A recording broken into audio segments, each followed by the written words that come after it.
Hey guys, thanks for joining me. And if you like what you see, please subscribe. Hello, peoples. I want to talk real fast about how to keep your kitchen knives sharp. There are those pull through things in one version or another. They are all horrible and they will basically make your knife wavy. It almost serrates the knife and it won't give you clean cuts or good cuts. In general, they'll make it a little bit better, but you're actually damaging your blade and making them last less long. Like they won't, they're shortening the life of how long they will last. Any good kitchen knife is going to be thin behind the edge and very tall, something like this kitchen knife right here. The geometry is doing 90% of the work for you, right?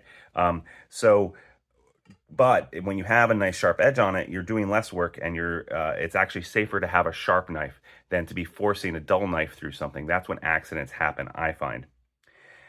So how do you keep your knife? Well, first you need to maintain the sharpness of your knife. The easiest way to do that is not with a knife steel. Do not use a knife steel. I find a leather strop like this. There's links down below for all of this. This comes with a green and white paste stick. I personally don't use those paste sticks. I personally use diamond emulsion, and I personally use gunny juice. So this has, the way that this works is it has a coarse side and a smooth side, both leather. You start out with the leather side, the rough side, and you go from tip to bottom. You don't, like, if you push forward, you want it to not be cutting. You want it to just skate over the top. And I do about 7 of these passing over like this. And you're not pushing down either. It's basically the amount of pressure you would use on a warm stick of butter on your counter as you are pushing through. About 7 of those on one direction and then 7 on the other. And I'm going from tip to heel, tip to heel. And again, the degree, it's just very minimal. Like here it is flat, up just a little bit so that the bevel, the secondary bevel on the edge of your blade is just being scraped gently over it. So I'll do 7, 5, 4, 3, 2, 1 on both sides, going back and forth, and then I will do the same thing with the smooth side. And like I said, I'll use the gunny juice. So this is a diamond emulsion, little baby diamonds in there. I use something like a 9 or a 7, it doesn't really matter, but I use a 9 UM. And then on the coarse side, and then for the fine side, I use a 0.5 UM, so something small. But that's basically generally, you could use an 8, you could use a 5 and a 1, whatever. It doesn't really matter. You also don't need to get that. If you want to keep it really cheap, just get this, which is less than $20, and you don't even need to put the emulsion on it. The emulsion definitely helps, but you could just use this to maintain your knife and maybe use their green and white chalk as the instructions say, and you would keep your knives maintained sharp all the time. Next level, you've let it go too long.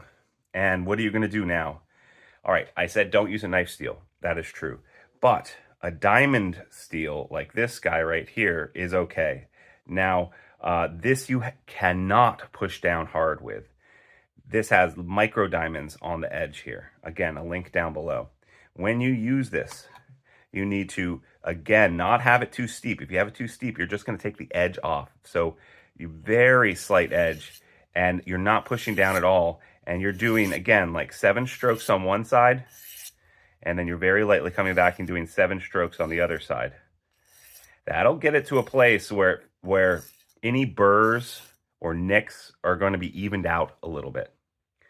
And those burrs and nicks, after you've done that, you want to go ahead and then strop it. And then your knife will be cutting through paper. It'll be cutting through things very nicely again after that. All right, what if you do those 2 steps and it is still not sharp? I would say if you are not going to get into knife sharpening, get it professionally sharpened. The other way you could do it is use a KME system, which is quite expensive, but I enjoy those. You could also get a Ken Onion system, which is also kind of expensive, or you could get this Work Sharp bench stone, I think it's called. Again, link down below. This is very intuitive and easy to learn how to use. This is if you don't really want to get into whetstones and all like that. This is the way to go. This has 3 built-in stones for it, and it has an angle finder on the side. Makes it super intuitive to use. There's probably been a link up here that is my tutorial about how to use this, but it has 3 different stones, and it goes from fine to it goes from coarse to medium to find, super easy to use. And once you get it up to this point and you polish it on this stone, you then can go and strop it afterwards, and you will have a razor sharp knife. You don't have to spend a lot of money. These are pretty cheap. All right, so that's how I would sharpen my knife, okay?